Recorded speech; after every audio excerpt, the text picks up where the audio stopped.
Hello mga kabibig! Welcome back sa bagong YouTube channel. Ito ang pinakamaingay na YouTuber sa balat ng YouTube. Ako si Kabibig, maglabag-labag na tao with evidence. Ako po, another palitan na naman daw si Senator Peter Cayetano. Tapos itong minority bloc ay hanggang ngayon ay talagang convincing the other senators na bumaliktad. Yung iba nga tinatakot na yung ibang senador para bumaliktad. Uy, grabe naman talaga. Hindi matanggap na talo kayo. Eh, Senator Peter Cayetano is a very good choice at very good Senate President. Talagang alam niya ang batas, alam niya kung paano i-maintain ang dignidad sa Senado. 'Di ba? Tapos itong minority bloc, hindi pa rin kayo natatapos sa gusto niyo maging majority ulit. Baka later on mawawala na kayo ng mga ibang senator diyan. Baka hindi maganda ang paningin ng ibang tao sa inyo kasi kung sinabi ni Senator Amy Marcos, nagtaka nga siya kung bakit yung ibang senador like Gatchalian Zubiri ay nakatanggap ng mensahe daw di umano na dapat daw nilang mag-alis sa Senado kagabi kasi there's a possibility na magkagulo. Eh, Senator Amy, hindi nga alam ito.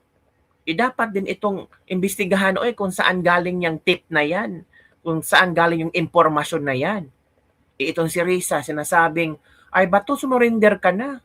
Parehang ikaw ang dahilan kung bakit nakagulo ang Senado. Ganun ang klase mga minority bloc. Ang minority bloc, kagabi, nahanap nyo ba sa mga senador na nanatili doon sa Senado? Wala. 'Di ba? Sabihin natin, the Senate is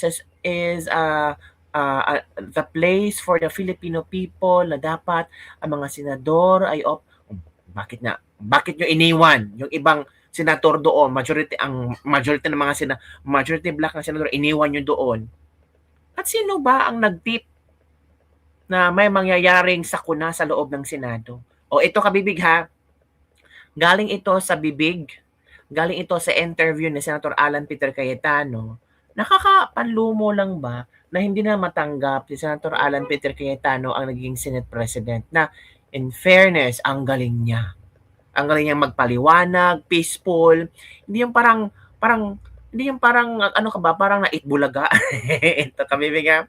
Panoorin natin ang interview ni Senator Peter Cayetano kanina na kung saan meron siyang inihayag na still the minority bloc ay talagang kinukumbinsi ang ilang senador na bumaliktad. Ito kabibig, manood tayo, makinig tayo kabibig ha. Ito. Who will read the articles of impeachment, the prosecutor or kayo po sa Monday? Sa Monday malamang yun yung pagbigay nga namin sa Madjo. Pero the impeachment court has a life of its own. So depende sa mga motions na maganap doon sa impeachment court. May question mo? Wala na pong debate about on our side wala. On the majority side wala. Hindi ko alam sa minority. Diba? I'd like to consult them but I'll only see them on Monday. Medyo busy sila ngayon na try kausapin yung mga membro namin na sumali ulit sa kanila. Oh. So may who annexed na naman, sir? Against you naman na sir? Suggest, expected naman. Who told you that, sir? From the majority? Oo.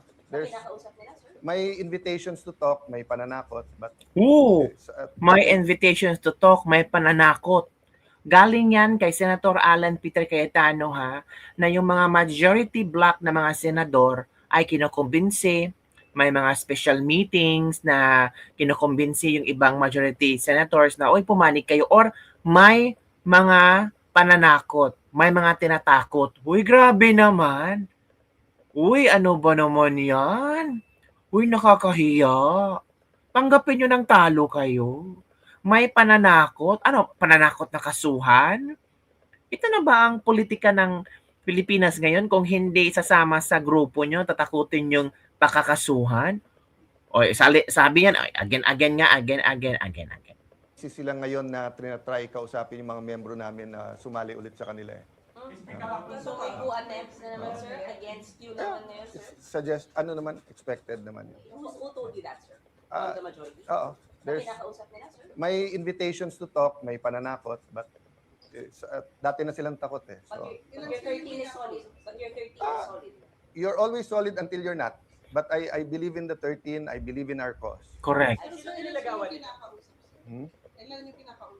Hindi ko pa nakakausap lahat kasi nag-iaya nga na mag-meeting ngayon. Sabi ko, magtrabaho muna tayo, magtawagan na lang tayo. Because nga, that's the nature of, di ba dati kasi you have 3 or 4 major newspapers, maybe 4 major news networks, then maraming tabloid, then maraming radyo.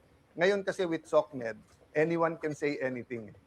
Di ba? And anyone can interpret anything that way. But yun nga ang challenge ko ngayon. 'Di ba? Trabaho or mamulitika. Correct. Diba? So my only choice is to do the work, then be completely honest with you. So Correct. in an hour, I will be completely honest what happened kay Senator Bato and where the investigation with the PNP is. But uulitin ko lang PNP, AFP, lahat, NBI, hindi tayo magkakalaban. We're one government. Diba? See, galing But we niya. have to respect the judiciary, the same manner the executive, but also respect the legislative department.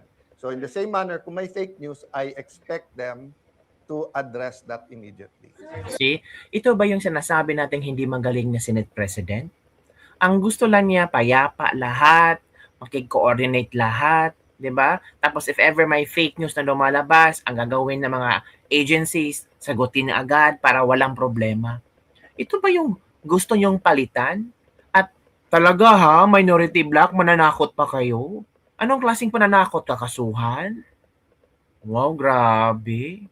As in shocking At coming from Senator Alan Peter Cayetano, the new Senate President, na may mga imbitasyon yung mga majority black senators na special meeting, sikayating sila na mag-transfer, bumaliktad, yung kung hindi madala sa mga special meetings, tatakutin.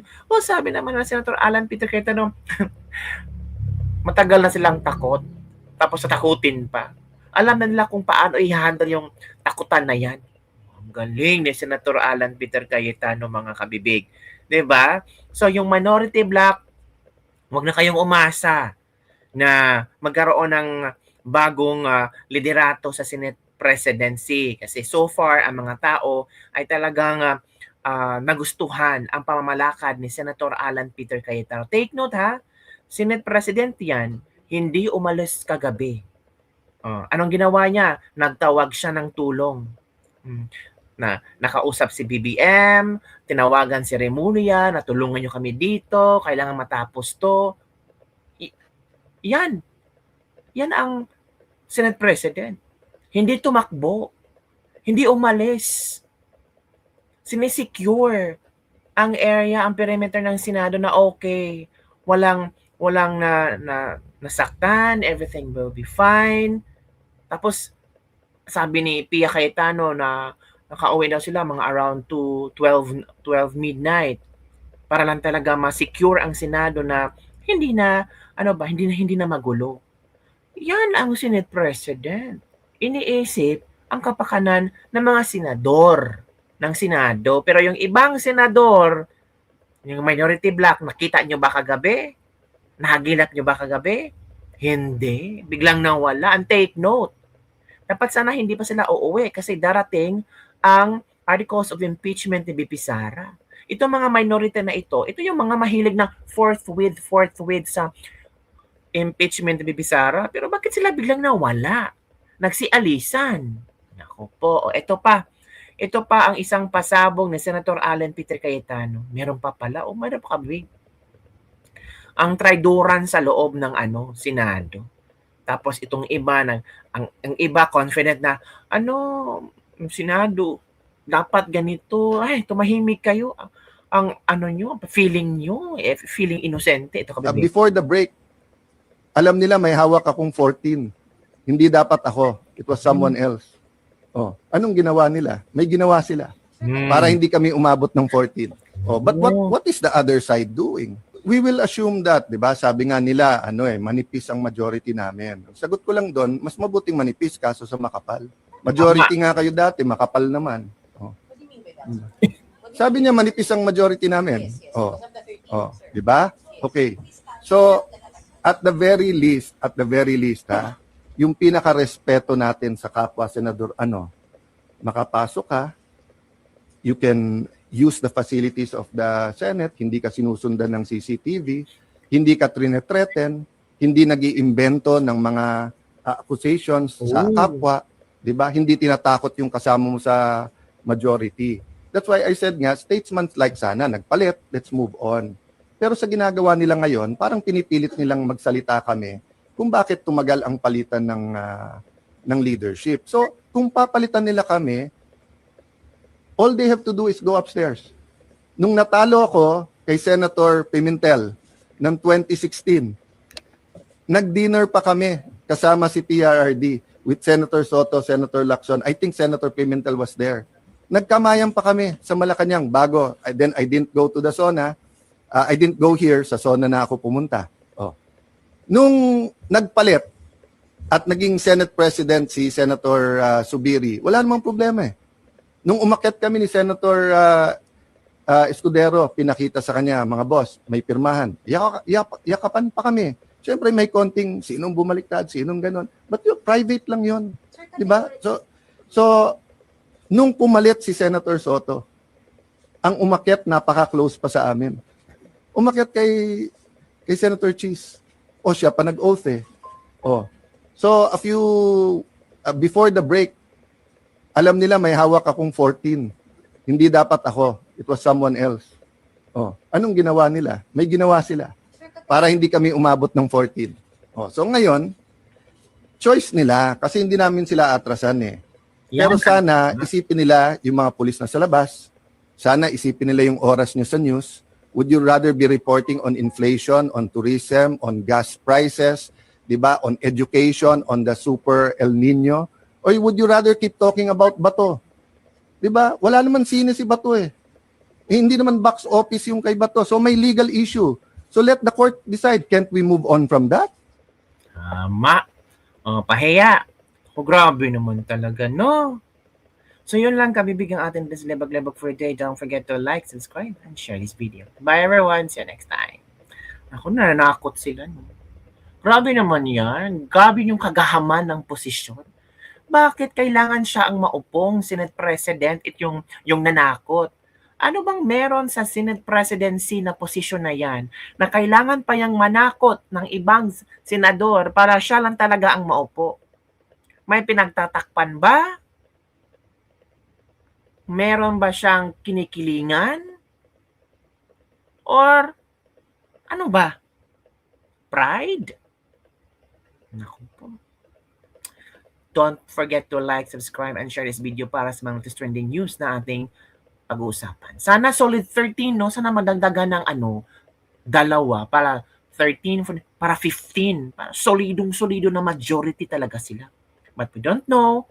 Sabi nga ni Senator Alan Peter Cayetano, ganun talaga yan. Every now and then, mayroong maghihikayat na papalitan ako. Ganun talaga. Pero wag naman sanang manakot. Tatakutin mo ang ibang senador para ikaw lang talaga iboto at maupong Senate President. Kaya naman. Yung iba dyan matanda na. Makonsensya naman kayo.